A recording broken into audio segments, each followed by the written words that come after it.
Hello and welcome to another Out of Spec video. This video, nothing really to do with cars, but it does have to do with electric car charging adapters.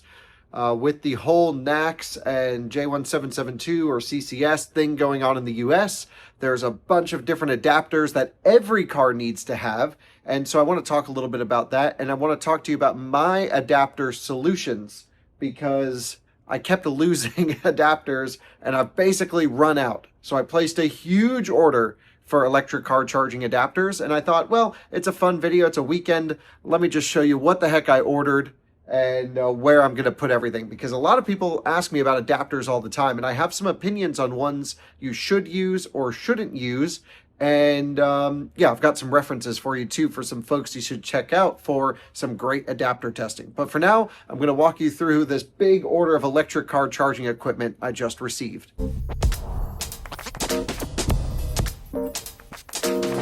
I started opening this order from EV Dance and I was like, okay, let me bring this all along with you because there's a bunch of adapters and we have a bunch of cars. And I just also want to preference this by saying a huge shout out to EV Dance for sending me all of these adapters. Not sponsored. They did send me all of these at no charge and they have sponsored other videos, but they did not ask for a specific video for any of this. I just thought I would bring you along. Well, I was like, if you're going to sponsor some stuff, we better use your adapters in content. And I also completely ran out. This is my adapter cabinet here, and I'm basically down to almost nothing. I have some A to Z adapters. I love this one. This is a CHAdeMO to, or I should say a CCS to CHAdeMO, so I can fast charge my Leaf at public charging stations. I've got, I don't even know, I've got a J1772 to 120 volt outlet, although in this case, if it's a level 2, it's 240. It's completely out of spec and honestly pretty dangerous, but I like these because I can charge my electric motorcycle off public charging stations with that. I've got NACS to CCS, and this is a Ford branded adapter, so that's an official Ford one. And I don't have nearly as many adapters as my buddy Tom Malogny from State of Charge. He really is the adapter king, along with my other friend Brandon Flash. I'll leave their videos linked in the description below. I'm not really going to be testing any adapters today, but I am going to be unboxing and just talking about where I'm going to be putting all of these.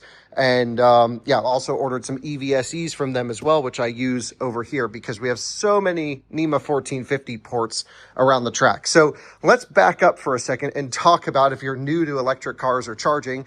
That's a diesel truck. Let's ignore that. Let's talk about these. So this is, or was, the primary standard from like 2010 onwards. It's a J1772 port. And this is what I have on my smart car. It's a little dusty in there. Probably could use a little bit of a clean. But essentially this is an AC inlet port on the vehicle side. And that's been pretty common since the early days of electric cars. Now I have some other cars and charging apparatus well before that was even created. Actually, back in over here, some of you guys will like this. Let me see if I can click the light on. Forgive the super impromptu video. But I have this, which is an old paddle charger. This is from like the EV1 days or the Chevy S10 days, or there's actually two different versions of this, a big paddle and a small paddle, and it was an induction charger. And it's called J1773, and it could actually read state of charge wirelessly to the unit, something J1772, the common AC standard, can't even do. I've got this, which is an old Lockheed Martin DC charger with like an ODU connection of some kind. And it's from, you can see Daimler Chrysler ODU. This is for one of like a handful of remaining Dodge Epic vans, which I actually own one. It's sitting outside over there. And so when that gets restored, I hope to have my Lockheed Martin DC charger working. And I've got a bunch of other weird relics. My Twizy, for example, uses a Schuko plug, like a Type 2 or a, you know, that goes into a Schuko Euro style socket. And I have an adapter to plug into a NEMA 1450 for this. And it's worked fine for years now. So yeah, this is my little weird dongle. This is my Schuko plug. We're through a series of adapters to a NEMA 1450. That's how I charge my Twizy, and it works fine. So, you know, just a lot of weird stuff. My BMW motorcycle, my little CEO2, uses a super awkward DC connection, which is like, I've never seen this before. It's like a mini NACS port. If anyone knows what this is, let me know, because I can't figure out what port this is. It's like baby NACS. So not 100% sure, but it's, again, I have an AC to DC charger over there for it. And then you guys will see more common plug types that you see on modern day electric vehicles, which is the J1772 on top of the two DC ports. This is what's on my Polestar 1, and it's essentially a CCS connection. And this is what we're transitioning from in America to the native NACS port, which I have a native NACS vehicle. Ignore the damage on the Super Duty. Made a video about that on my personal channel. I have a native NACS car somewhere out here. We have an ID Buzz. That's a CCS Rivian. We have a Rivian over there with a NACS port, and the Lucid Gravity over here. This one has a NACS port. So modern new electric cars are transitioning to native NACS or J3400. And it poses a problem both for AC and DC charging. And that's why I've ordered 1 million adapters just to like spread around the property here at the Out of Spec track and others. So this, hold on, unlock Lucid. Hello, I'm here. Wake up. Oh, there we go. Just heard it. Wake up. Great. That is the new standard that we're switching to in America. Within just a couple years, every new EV sold in this country should have this port. And some cars are not doing it quickly enough, but this should handle AC and DC charging through a singular port on the same pins. Lucid does a good job of that. But brands like Porsche and Nissan and Mercedes struggle with that, which means you need even more adapters in your car. So let me walk through what every car needs and what I've ordered to keep and spread around everywhere so that we never run out of adapters, at least for the next few months, because I lose everything. So if you have a car with native NACS, whether it's a Tesla or a Lucid Gravity or, you know, so on and so forth, a new Rivian with the native NACS port, well, you need to have 2 adapters in your car. You need to have a J1772 adapter, and that is essentially going from EVSEs with a J plug on the end of it to a NACS inlet port. And then you also need a DC version. Now, some companies will sell you, let me see if I can demonstrate or tell you what I'm talking about, what I'm showing you here. Nope, I've got even more adapters over here. Dang, that didn't work so well. But if you've got a, you know, NACS inlet port on your car, you need an AC adapter and a DC adapter from CCS to NACS. And that's just the nature of the world. There are some adapters that combine both, but it could actually be pretty dangerous because then the DC pins will be energized during AC charging and you could actually get a shock hazard. So be really careful with adapters that support AC and DC at the same time. CCS to NACS with like a little flap cover, that could get a little sketchy in my opinion. And then if you have a car like my Polestar 1 or Rivian out there or ID Buzz or literally any EV that hasn't switched to NACS with a CCS inlet port, like this right here, if you have a car with one of those, then you also need 2 adapters. You're going to need an AC adapter for finding wall connectors or other types of EVSEs with a NACS or J3400 plug on them. And you'll also need a DC version for charging at superchargers and other public chargers that are out there. And that would look something like this. This is the big thing everyone has been wanting because Ford was the first to actually do this to get access to the Tesla supercharger network. But before non-Tesla vehicles had NACS ports, to use superchargers, you needed this type of an adapter from NACS inlet on supercharger or now many public charging stations to CCS. So NACS to CCS. It's going to get confusing, I know, but you know what's even more confusing is from our side where we have a bunch of charging equipment, a bunch of electric cars, and so I just ordered like 2 or 4 of everything so that you and I can go place them around into my DC fast chargers and our vehicles so that everything is set and we don't ever run into a situation where we get to a charger and we don't have the correct adapter or we don't have an adapter at all, which has been driving me crazy the last few months because it keeps happening where I'm like in a car and I don't have the right adapter. Everyone says the adapter world, it's no big deal. If you own the car, if you just have one car and you keep those adapters in that car and you're an organized person, it's no problem. But even then, it's if you find a person at a charging station that doesn't have it and they're stuck, then you've got to loan your adapter. Or If you have multiple cars like we do, or you get cars on test and things get misplaced, or you rent a car and you're traveling, they're not going to give you the right adapters. So while I'm so happy we're transitioning to NACS or J3400, it is the future. That's the Tesla plug. I'm so happy about that. It just means that you need to really be mindful about all the adapters and EVSEs and plug types that you're using, because for the next 5 to 10 years, probably 10 years, we're going to be living in this middle ground state. Now, it had to happen, and the sooner it happened, the better, but we're living in the transition period right now, and it's not smooth, and it just means that, man, you're going to need a lot of adapters. And that brings up the topic of adapter safety, which I'll talk about later on in the video. But let's start opening up some of these boxes and packages I got from EV Dance. So EV Dance is a really cool company. They've worked with Out of Spec for a while, and they make a bunch of different car charging adapters. Now, to be honest, I've never really tested any of their DC charging adapters. So before I recommend these, I'm going to try them, play around with them, make sure that they're certified and safe. I like seeing right here the voltage and the amperage. 1000 volt rated is super important. 500 amp rated, another super important thing to look for.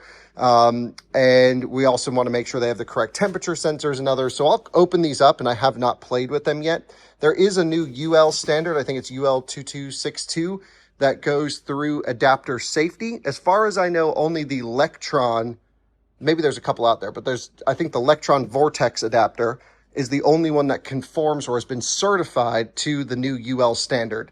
So I guess there's two different types of adapters that I would typically recommend that you use even before we get into this unboxing. Let me explain that. So if you're going to use an adapter on your car, I always recommend using the factory recommended adapter. So if you drive a Kia electric vehicle, for example, use the factory Kia adapter. And the reason I always recommend that is if something were to go wrong, very low likelihood, but let's just say you fry the car, you have a thermal event at a charger, or something crazy happens, even if it's not the adapter's fault, and the automaker comes to you and says, hey, what adapter were you using when you had that fault? And you go, well, I was using a non-approved third-party adapter that you said not to use.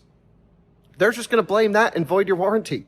So look, the likelihood of that happening is low. I appreciate that the adapter probably is not going to be the cause of many of your faults out there, but I always recommend just using the factory adapter, because even when something will go wrong after millions of charging sessions and millions of cars on the road, there will be issues. It's good just to tell the automaker, like, nope, I did everything right. It's the most expensive single item you own other than a house. Then, it's on them. They got to fix it. And that also conforms to most public charging recommendations out there, like EVgo, Electrify America, so on and so forth. They all recommend using the factory included adapter with your vehicle. Now, there's another type of adapter that seems to be making more sense to use, and those are UL 2252 approved adapters, or ones that are actually certified, and that passes the certification test.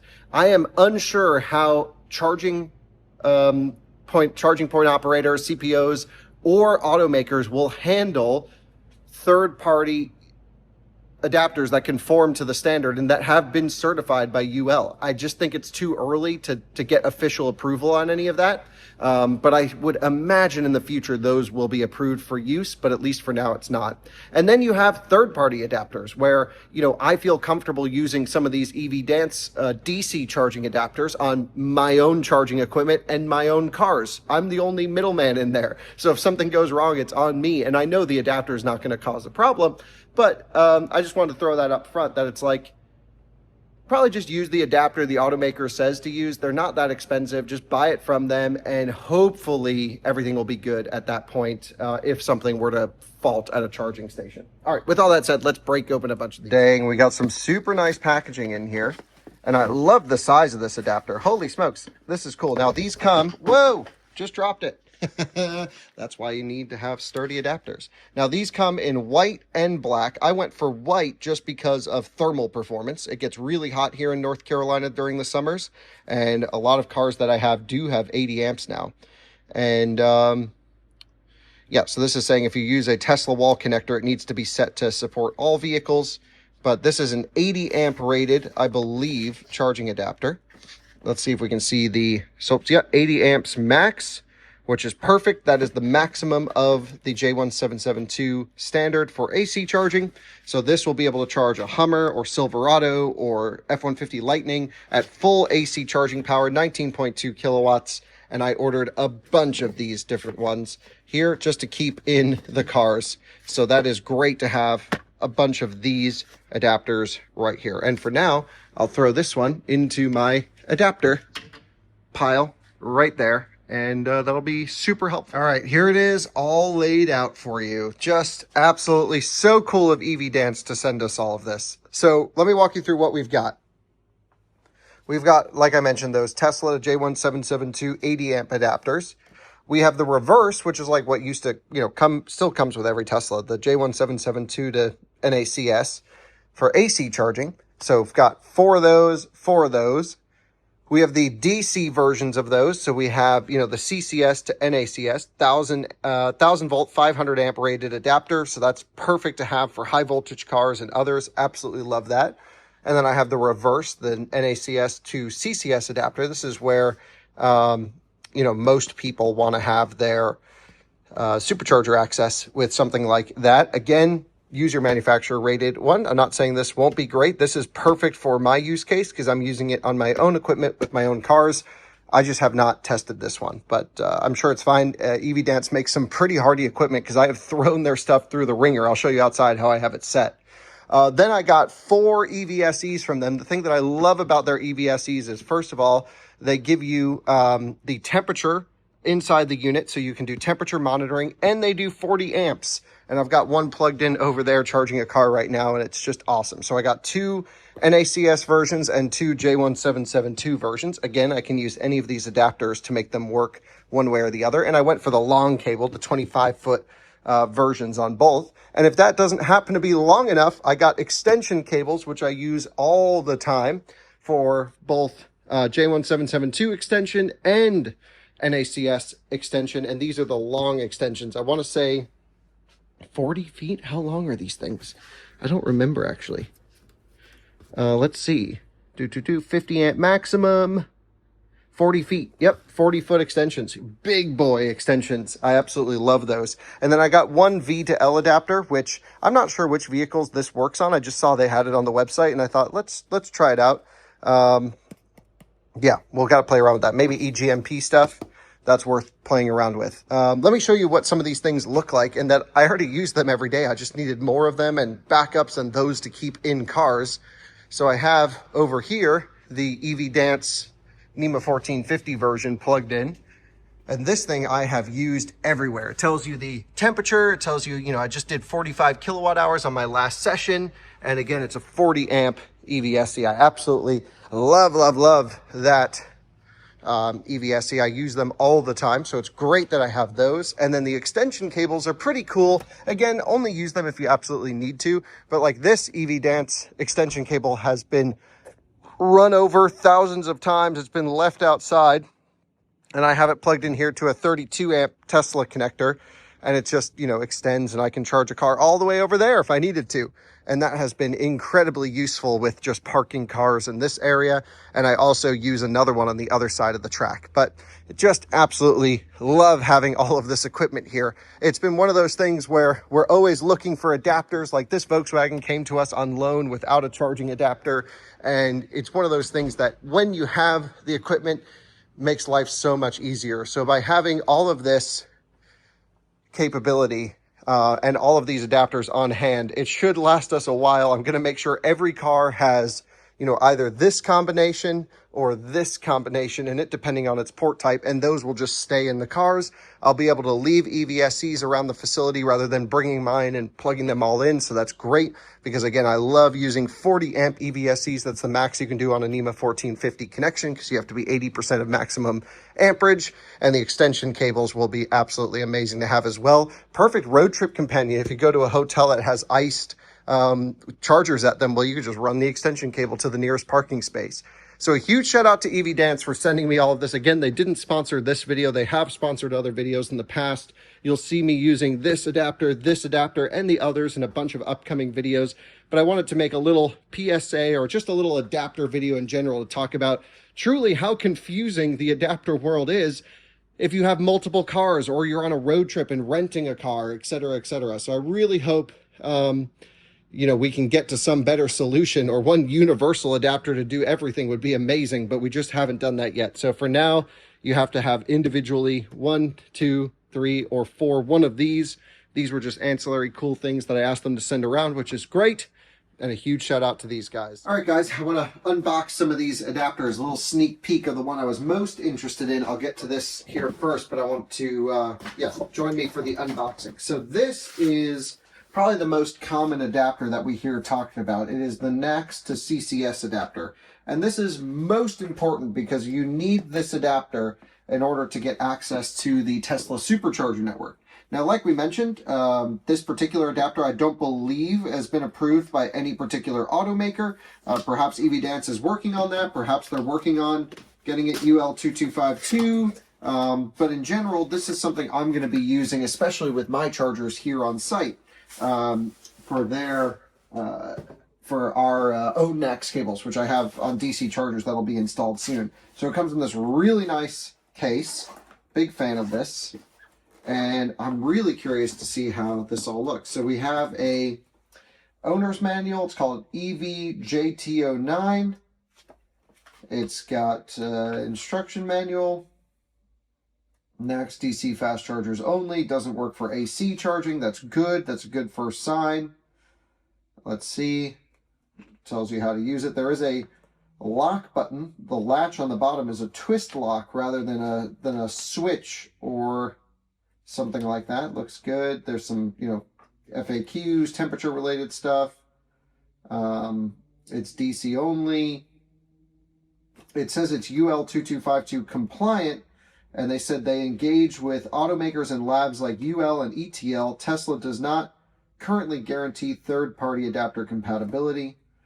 But it is good to know that they engineered this to UL2252 standards. I'd like to see them go through and actually get the factory approval though. But that is a peace of mind that they are aware of the requirements and that they did that. And this is the adapter right here. And it's cool because it's got a handle on there. And I'm looking here, you can see it shows it's rated for 500 amps up to 1,000 volts. There's a temperature range and it's IP66 rated. Really nice inlet port, really nice DC CCS port, nice feeling in the hand. Really like the clickiness of the cable. That's cool. This, I don't know how much I like this or not. This, rather than having a button or a separate latch, there's actually a little twist lock. So when you're done, when you're locked in, you put it to the lock position. When you're done, you unlock it, and that does the little pin lock at the bottom of the adapter there. Interesting.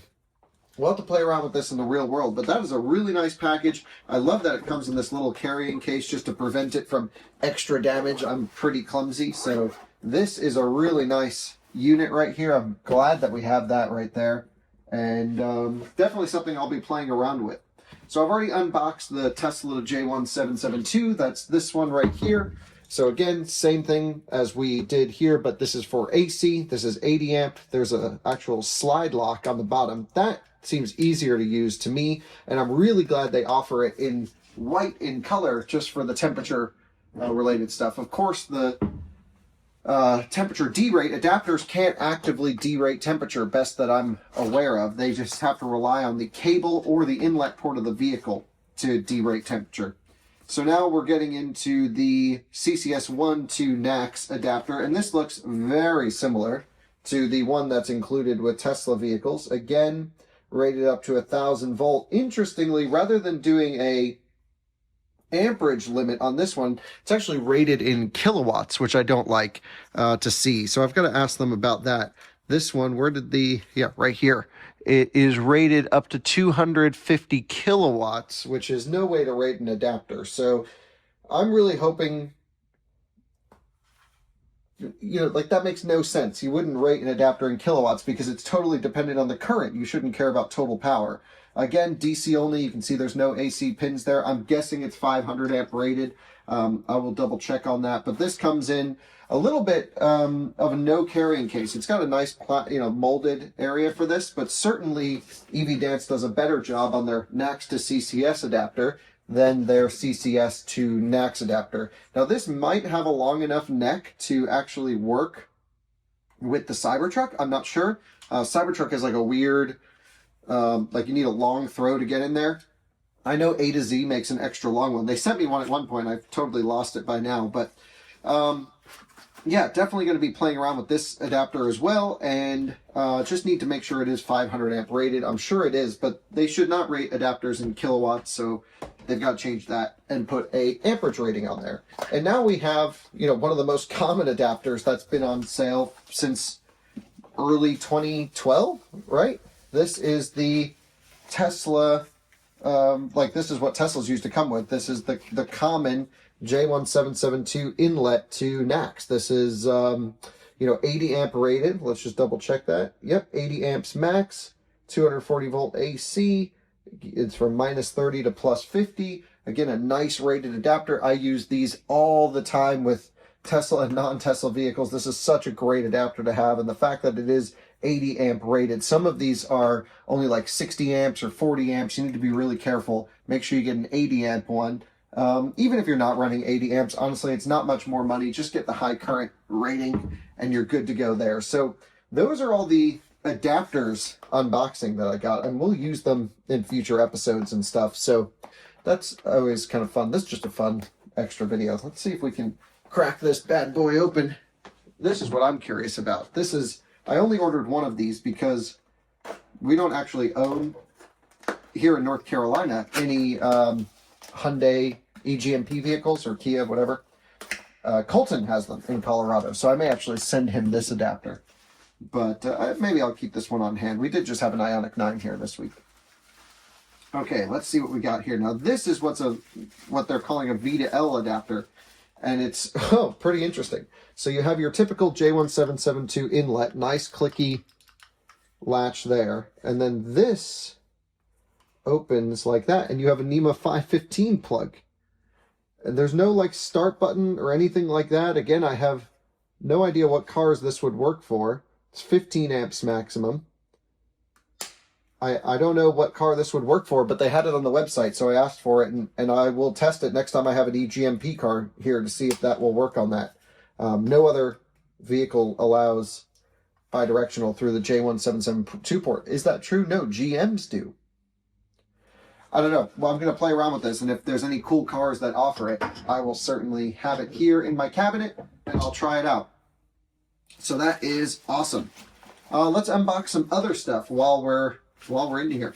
I like that they give us all these like little bags to hold the adapters and stuff. I'm just not gonna have so many bags around, so we'll kill that. Let's open this bad boy up right here. I'm gonna back the camera up so you guys can join me for the unboxing. Here we have our DC adapters. This is fun. It's like Christmas, but just with charging adapters. So freaking cool.